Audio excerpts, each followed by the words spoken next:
Bienvenidos, estimados alumnos, a nuestra lección sobre la Reforma Protestante, parte 2. Entonces, este es un poco lo que hemos acordado de darle seguimiento a nuestra lección sobre la Reforma Protestante. Quizás como la agenda que normalmente tenemos, el Kahoot ha quedado subido ya en el aula virtual. Es cuestión solo de que ustedes lo realicen en el aula virtual de forma sincrónica y yo voy a obtener los resultados de sus respuestas. Ok, recapitulando, aquí tenemos pues los temas que habíamos visto hace dos lecciones, ¿verdad? A nivel de pues todo lo que estaba sucediendo en los cambios previo a la reforma. Y luego, al hablar de la Reforma Protestante, la vez anterior hablamos sobre Martín Lutero como intérprete de un contexto, hablamos del contexto de Lutero, hablamos un poco de su vida y creencias y brevemente hablamos sobre la recepción de su doctrina. Nos quedamos todavía pendientes de abordar el resto de los temas. Entonces vamos a tratar de ir abarcando.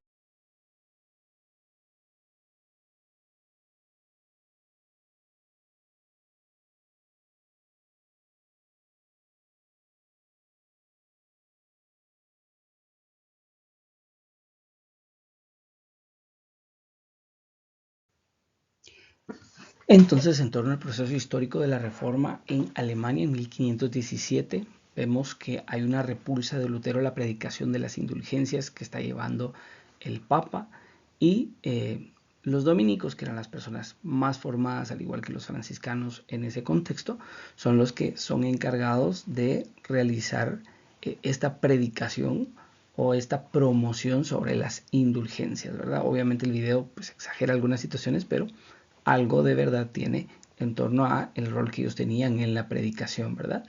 Y se utilizaba esto para sufragar los gastos de la Basílica de San Pedro, ¿verdad? Que actualmente nosotros ya vemos construida y hecha, ¿verdad? También era este monumento un monumento que el mismo Papa había querido hacer y que hace como una forma de mantener su memoria, ¿verdad? Pero tampoco podemos dejar de lado el que, de acuerdo a la época, el tener un templo digno, de acuerdo también a las realidades arquitectónicas de ese contexto y a la dignidad del lugar, pues no dejan de estar presentes, ¿verdad? Pero no podemos olvidar de que fue un motivo de escándalo, ¿verdad? Aparecía en la película de Martín Lutero que les compartí ese contexto, ¿verdad? Publica sus 97 tesis contra la escolástica y envía 95 tesis sobre las indulgencias al arzobispo de Maguncia, ¿verdad? Y recordemos de que él, digamos que la puerta de la catedral de Gutenberg era como decir el mural donde la gente pegaba la información. Yo me acuerdo cuando uno pasaba antes por Prensa Libre, ellos tenían un lugar donde la gente podía ver, por ejemplo, los anuncios de las páginas amarillas de trabajos, ¿verdad? Entonces la gente podía pasar viendo dónde hay trabajo. Entonces lo mismo era esto, ¿verdad? ¿Qué está sucediendo en el pueblo? Pues se publica ahí, ¿verdad? No existían las noticias en línea o X o Twitter, ¿verdad? No existía, entonces era la forma de comunicar lo que sucedía. Entonces ya aquí Martín Lutero está planteando como sus principales afirmaciones y pensamientos. Afamado, rehusó ir a Roma y acudió a las dietas imperiales de Augsburgo en 1518 y en 1519 a Leipzig. Entonces aquí nos estamos refiriendo a cómo pues Martín Lutero pues se tuvo que presentar ante el emperador, que era el, digamos, jefe de su príncipe, ¿verdad? O el monarca principal de su príncipe, que a la vez era tío de Carlos V, Carlos V de Alemania y primero de España, si no me equivoco, y se tuvo que presentar ante él, ¿verdad?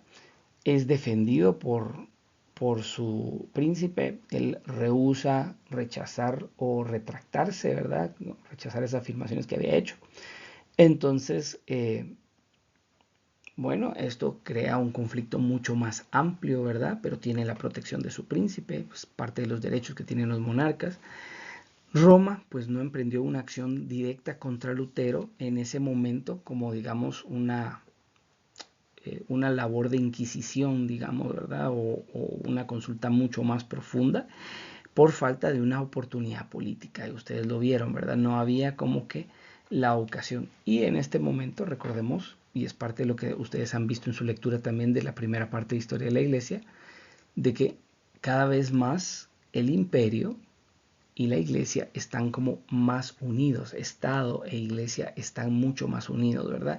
Y casi son, o sea, no se ve la diferencia entre uno y otro, ¿verdad? Entonces, lo que decide en un juicio, por ejemplo, la iglesia lo ejecuta a nivel de sentencia el Estado, ¿verdad? Entonces, porque estamos en un sistema todavía de cristiandad.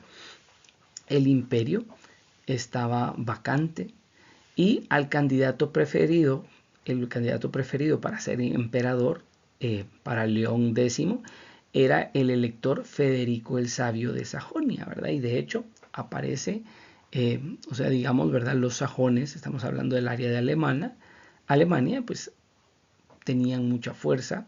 Recordemos que estaban ofendidos por todo lo que había sucedido, que se les había quitado la autoridad que tenían anteriormente y pues el Papa parece que estaba inclinándose a el apoyo de ellos, también porque podía haber problema con los franceses.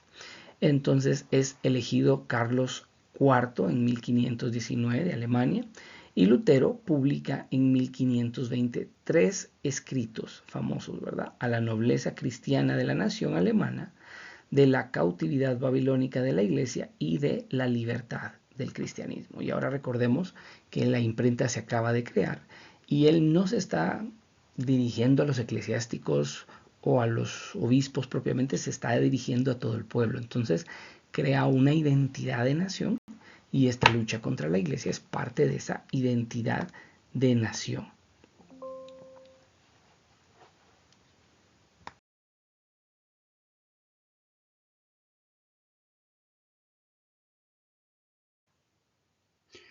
Y entonces pues vemos que en 1521 recae sobre Martín Lutero la excomunión por las afirmaciones que hace, ¿verdad? Se reconoce que pues está en contra de la iglesia. Y recordemos que estar excomulgado de la iglesia era estar excomulgado de la sociedad.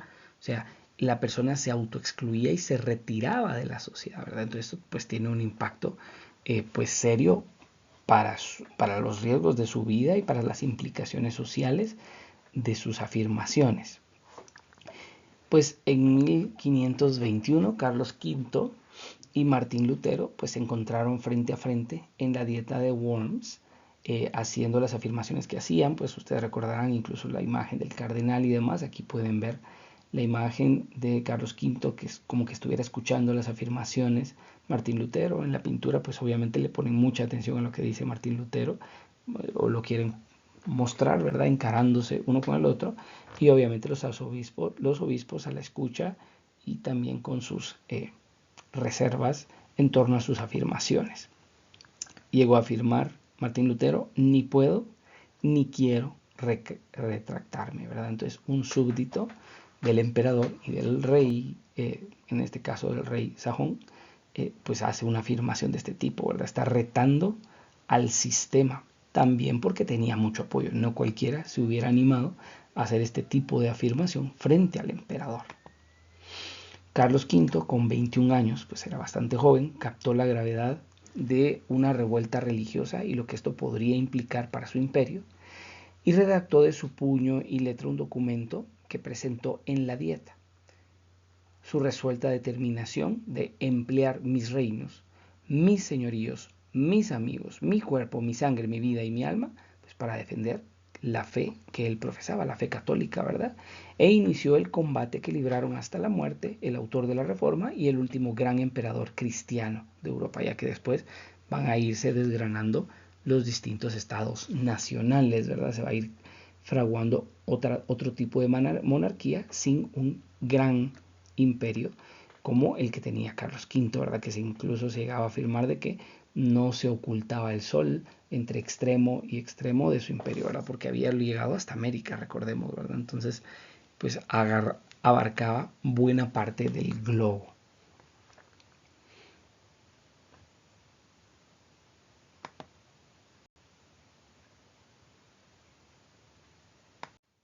Bueno, y ahora hablamos de la muerte de Lutero y la libertad religiosa para el luteranismo, ¿verdad? Porque toda esta lucha pues va a tener un impacto, aunque llega a vencer, podríamos decir, ¿verdad? La perspectiva de Lutero en cuanto que se permite la libertad religiosa en el imperio según la religiosidad del monarca de cada sección o de cada parte del imperio. Eso tiene un impacto, ¿verdad? Y se le da la libertad religiosa al luteranismo. El luteranismo pues fue ganando con rapidez principados y ciudades, ¿verdad? Porque era conveniente políticamente, económicamente, quitar terrenos a los monasterios, tomar más poder, restar poder a la iglesia, era algo que era conveniente socialmente también. En las convulsiones sociales de las guerras de los campesinos, que ustedes pudieron ver en la película, Lutero tomó el partido de los señores y exhortó a los príncipes a asumir el poder eclesiástico en sus estados, ¿verdad? Entonces, bueno, tomemos en cuenta, ¿verdad? Al final le está diciendo, rebélense, rebélense, tomen poder, sean valientes, ¿verdad? Y pues luchen contra la iglesia, ¿verdad? Y entonces, eh, incluso que les pida a ellos que ellos tomen el poder eclesiástico, porque como ya habíamos visto antes, no tiene sentido que tengan poder los religiosos, entonces por eso él hace estas afirmaciones. La consolidación del luteranismo progresó tanto en el orden político como en el teológico. Los principales y ciudades reformados constituyeron una liga confesional y Melanchthon fijó la doctrina luterana en la Confesión de Augsburgo. Entonces, pues tomemos en cuenta, ¿verdad?, de que aquí los reformados no crean una conferencia episcopal o una iglesia universal que está presente en cada país, sino una confederación, porque cada una es autónoma y toma sus decisiones y cada iglesia luterana de cada país, aunque pueden comunicar sus logros y lo que están haciendo a nivel confederativo, todas las decisiones son autónomas, ¿verdad? No como en el caso de la Iglesia Católica, que depende de Roma o de una conferencia episcopal. Entonces, pues cambia mucho, ¿verdad? La interacción en esta dimensión política, ¿verdad? Eh,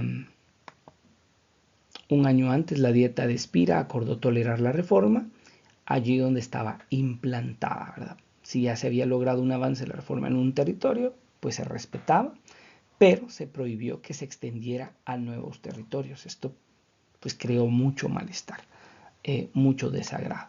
Entonces la protesta de 5 estados y 14 ciudades acuñó una denominación religiosa que ha hecho fortuna, ¿verdad? O que se ha hecho famosa, ¿verdad? Que es protestantes o protestantismo. Por eso en la imagen, no, en el video, ¿verdad? De la película de Martín Lutero aparece el momento en que los príncipes llegan y protestan contra los deseos de Carlos V e incluso están dispuestos a ofrecer su vida y morir, ¿verdad?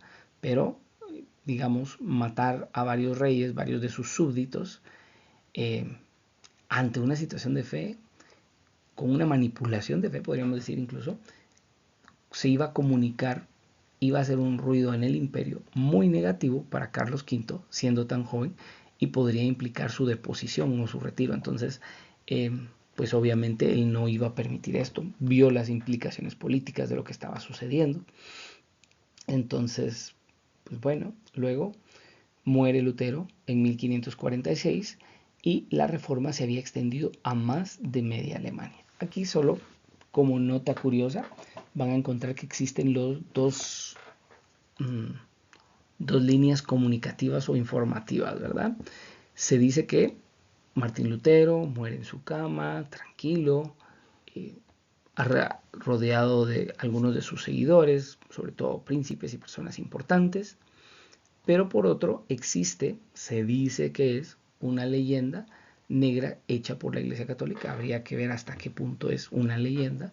Falta investigar más, ¿verdad? Y pareciera que algunas personas están retomando ese argumento de que Martín Lutero al final de su vida pues se suicidó y intentaron ocultar el suicidio que él tuvo porque se colgó, en principio según esta hipótesis, se colgó de un lazo y se suicidó. Entonces las personas que le servían informaron a los señores que estaban a cargo, que eran como los mecenas de él, Entonces les pidieron que le quitaran el lazo y que lo acostaran y lo acomodaran. Hay una pintura de la muerte de Martín Lutero y esa pintura pues no refleja, o sea, no tenían también las capacidades de, como podemos decir, como el INASIF hoy, ¿verdad? Todas las capacidades de identificar pues todas las huellas y demás. En la pintura lo pudieron haber plasmado, de haber sido tan evidente, eh, también hubiera sido difícil de ocultar. Entonces, como les digo, es una hipótesis que se plantea, habría que investigar, ¿verdad? Son temas que si les atraen, pues pueden seguir investigando. En 1546, el concilio de Trento, que Carlos V venía reclamando desde hacía 15 años, se abre y se realiza, ¿verdad? Porque él venía insistiendo en la necesidad de un concilio, pero a nivel de la iglesia había muchas dudas también por las actitudes de los papas. Entonces, habían posturas incluso que creían que Lutero podría ser un santo, ¿verdad? Se plasma en el video también que había personas que creían que él era un santo y que era una persona que iba a poder ayudar a cambiar la iglesia, a realmente reformarla. Al final lo que hace es dividirla más que reformarla o renovarla, pero dentro de la iglesia posteriormente sí se va a realizar una renovación. En 1547 el conflicto entre el emperador y los príncipes protestantes degenera en una lucha armada y Carlos V en Mühlberg obtuvo una completa victoria sobre la Liga de Smakalda. Pero la tradición de Mauricio de Sajonia, vea, siempre está sonando Sajonia, es el área alemana de donde estaba proveniendo Martín Lutero, obligó por el Tratado de Passau a la libertad religiosa a los luteranos en 1552. Entonces vemos que al final pues ellos lograron sus objetivos, ¿verdad? De una autonomía completa a nivel religioso y con el impacto que esto tuvo. Positivo para ellos en parte, negativo también, ¿verdad? Porque pues hubo persecuciones, hubo mucha gente que murió en esas batallas, porque fueron batallas al final religiosas, ¿verdad? Cuando se toma la bandera de la religión, pues hay consecuencias para todos.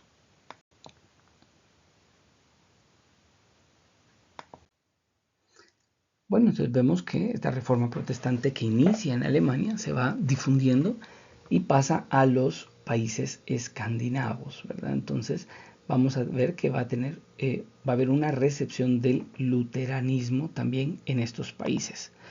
Entonces la revolución religiosa iniciada por Lutero pues tuvo una rápida expansión tanto en su forma luterana como en otras formas y variaciones, ¿verdad? Diversas, pero coincidentes en su ruptura con la ortodoxia católica, que al final era parte de lo que se quería y también pues creo que si hubiéramos estado en ese contexto uno hubiera entendido que había una situación muy tensa y mucho escándalo por la realidad de que se vivía a nivel del papado, de los obispados, pero porque también ese mismo nexo iglesia-estado había llegado a crear esa situación corrupta de podredumbre dentro de estos ambientes religiosos y clericales, ¿verdad?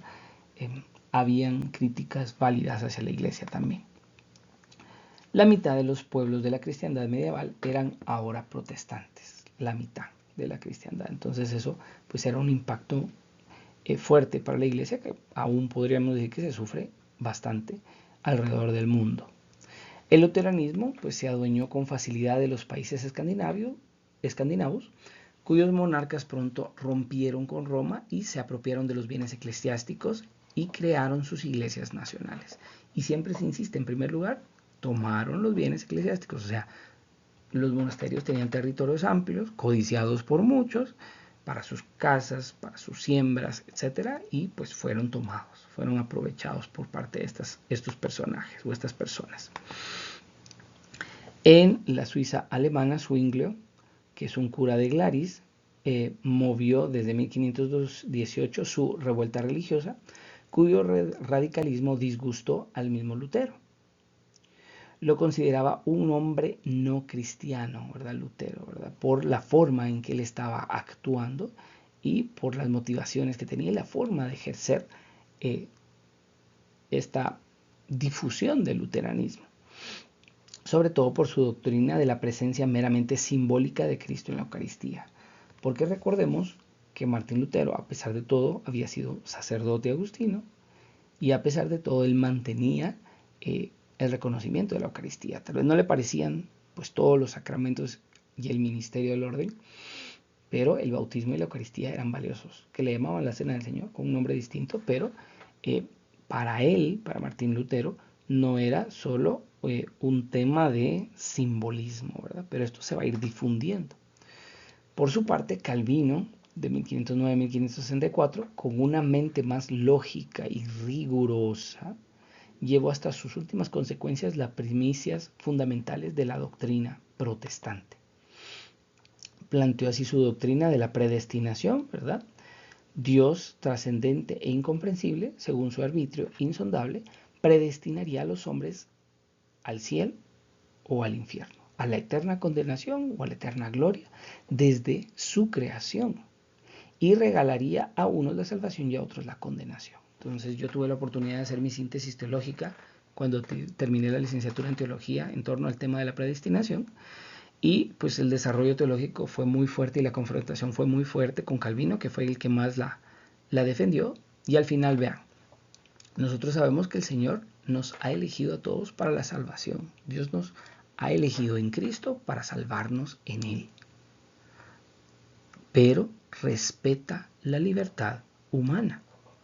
Y dentro de ese respeto a la libertad humana, si el Señor ve que nosotros le damos la espalda a Él, rechazamos su gracia, rechazamos los medios que Él nos da para mantenernos en gracia y llegar al cielo, pues Él va a respetar en su justicia nuestra propia decisión. Y esto puede implicar para la persona la condenación si no se arrepiente. Pero para Calvino, pues uno desde antes del nacimiento, desde la creación, uno ya estaba predestinado al infierno o al cielo. Entonces, pues solo aquellos que se esforzaban, digamos, dentro del contexto de su iglesia calvinista escandinava, a vivir las normas de este estado y a mostrar que ellos eran estos elegidos, era lo que iba a dar pie a reconocerlos como personas que realmente el Señor había predestinado al cielo, como para evidenciar quienes están predestinados al cielo. La verdadera iglesia sería la congregación de los predestinados con una naturaleza interior e invisible. Esta iglesia visible estaría compuesta por los fieles incorporados por el bautismo y participantes en la cena eucarística de tipo simbólico, como decíamos, y los dos únicos sacramentos admitidos por Calvino serían estos dos, ¿verdad? Bautismo y Eucaristía, con sus notas diferenciadoras, obviamente, del catolicismo. La corrupción de la naturaleza exigía que el hombre se viera sometido a una estricta moralidad, que era lo que planteaba Calvino en su teocracia, ¿verdad? Sobria y laboriosa. Una existencia que sería bendecida por Dios con la prosperidad, y de ahí viene toda la teología de la prosperidad, ¿verdad? Si uno actúa de una cierta forma, Dios va a premiar dándote prosperidad en tus negocios, en tu vida personal y familiar, etc. De los negocios temporales, y era señal de favor divino y signo de predestinación, lo que les decía antes. Entonces, bueno, obviamente todos reconocemos que aquí hay un error, ¿verdad? Porque pues Jesús no es que haya mostrado mucha prosperidad económica en su vida terrena, ¿verdad?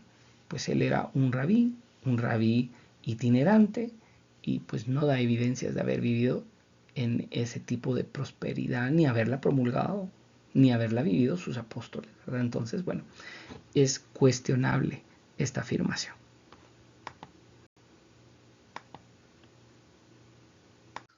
En torno al calvinismo, pues Calvino expuso su doctrina en el Tratado de la Institución Cristiana en 1541 y fijó su residencia en Ginebra e instauró un régimen cuasi teocrático, ¿verdad? O sea, digamos, todo lo que se normaba en el Estado tenía un fundamento religioso, entonces era como un Estado donde se hacía un gobierno religioso y una austera vida social inspirada en las normas de la Biblia, ¿verdad? Era lo que se buscaba pues mostrar, ¿verdad? Obviamente, pues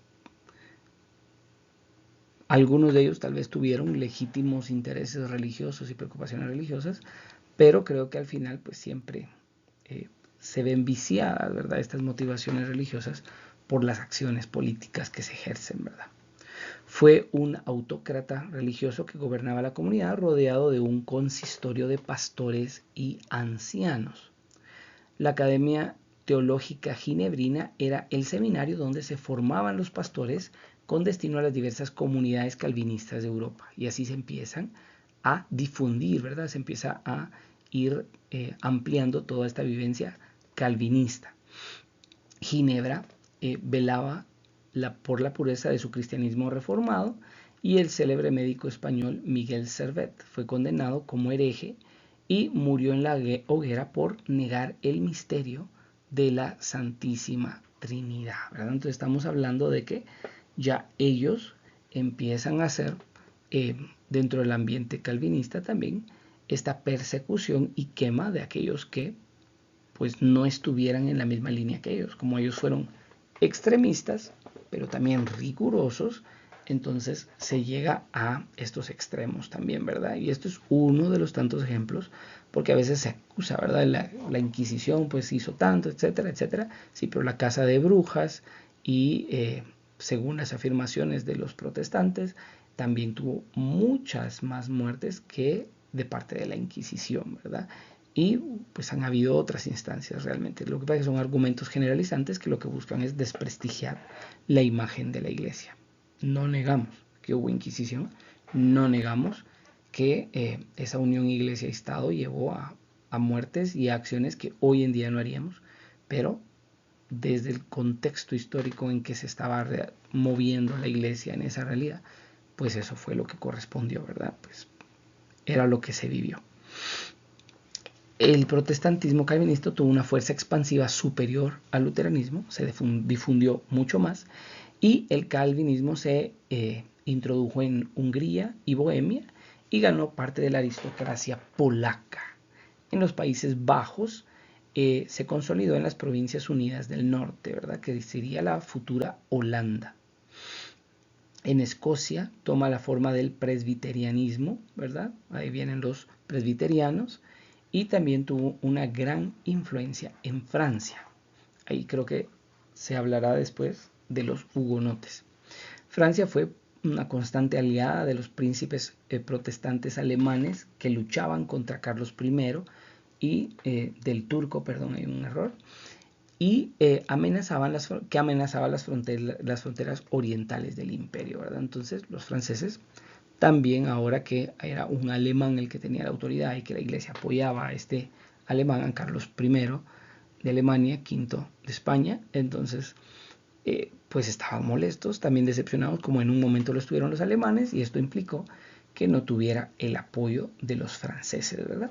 Y algunos pues actuaron, ¿verdad?, con una política interior, en el caso de los franceses, una política interior favorable al catolicismo a nivel interior, sin embargo, y algunos incluso con rigor contra los protestantes, ¿verdad? Aunque por fuera no se estuviera apoyando a Carlos V y se estuviera luchando con los musulmanes, se estaba aún apoyando a la Iglesia Católica en la política interior, no en la política exterior. Entonces vean que la diplomacia a nivel francés pues siempre ha tenido como estas notas particulares. Bueno, la reforma en Inglaterra. Bueno, siguió las directrices de la realeza, ¿verdad? Básicamente se dejó guiar por la monarquía, porque las monarquías se fueron independizando de la Iglesia Católica. El anglicanismo inició ya desde la monarquía Tudor del siglo XV. Digamos que los conflictos venían en torno a la Iglesia Católica ya de antes. Enrique VIII pues halló en la legislación eclesiástica de sus predecesores un instrumento válido que iba a apoyar su política de sojuzgamiento religioso, ¿verdad? Este rey originalmente fue un paladín del catolicismo, ¿verdad?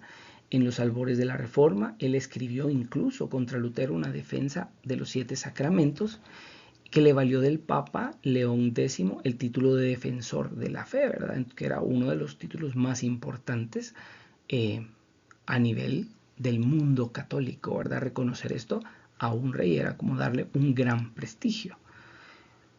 Sin embargo, cuando no se subsanaron o no se no se hizo lo que quería este rey.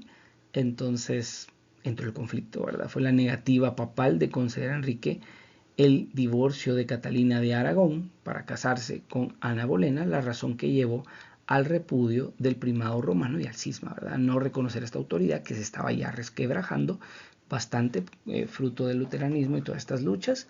Entonces, pues se crea este cisma. El rey se proclamó a sí mismo cabeza suprema de la Iglesia de Inglaterra y exigió el reconocimiento jurado de su supremacía eclesiástica, ¿verdad? Entonces aquellos que no reconocían esta supremacía, pues iban a ser asesinados, pasaban por la guillotina, ¿verdad?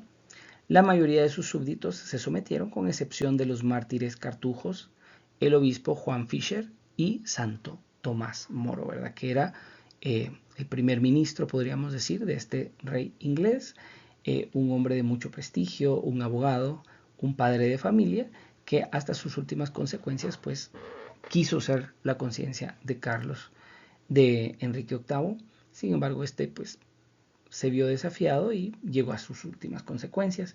Este obispo, pues también Juan Fisher, ¿verdad? Es importante retomar desde la perspectiva de la espiritualidad su historia y los mártires cartujos.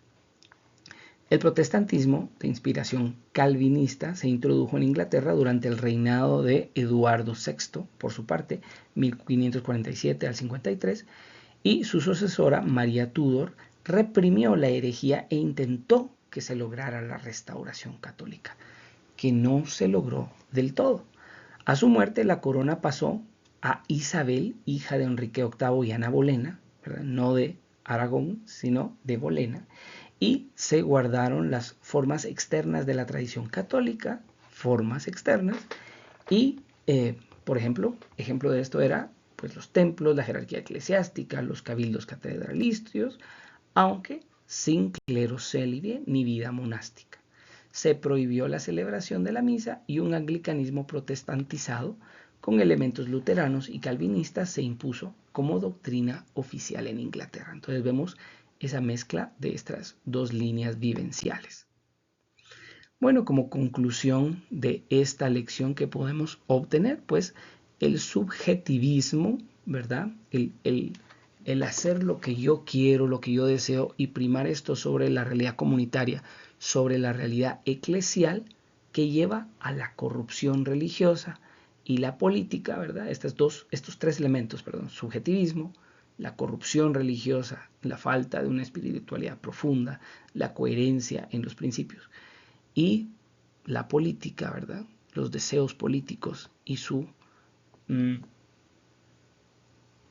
inmiscuirse, su meterse, su introducirse en temas religiosos solo llevan a la división, ¿verdad? Muy presente pues en toda esta época. Bueno, agradezco pues la comprensión con relación a lo del tema de lo que me sucedió el día de hoy, de la catequesis que tengo, bueno, la confirmación de mis catequizandos de confirma. Entonces agradezco su comprensión, quedó el Kahoot disponible en el aula virtual y esta grabación la podrán ver también en el aula. Gracias por su apoyo y solo el recordatorio, ¿verdad? En este sentido de que para esta semana tenemos que hacer la lectura de Orlandis, Historia de la Iglesia, tercera parte, la conversión de los pueblos bárbaros, en particular el capítulo 2, el cristianismo en la Europa feudal, ¿verdad? Entonces seguimos avanzando en esta alta Edad Media en torno a los temas de iglesia, de historia de la Iglesia 1. Espero que estén leyendo el documento que les compartí, donde pues está esta nota de Miguel Picado sobre tanto Lutero, su vida, sus escritos, al igual que el calvinismo, Enrique VIII y los demás, porque son temas que tenemos que conocer en América Latina como católicos para también contrarrestar hasta cierto punto, o al menos dar razón de nuestra esperanza y saber y ser informados en torno a las realidades que sucedieron históricamente para poder debatir, si fuera necesario, o dar más que todo razón de nuestra esperanza a aquellos que la pidieren sobre por qué creemos lo que creemos, cómo lo creemos. Que tengan un buen día.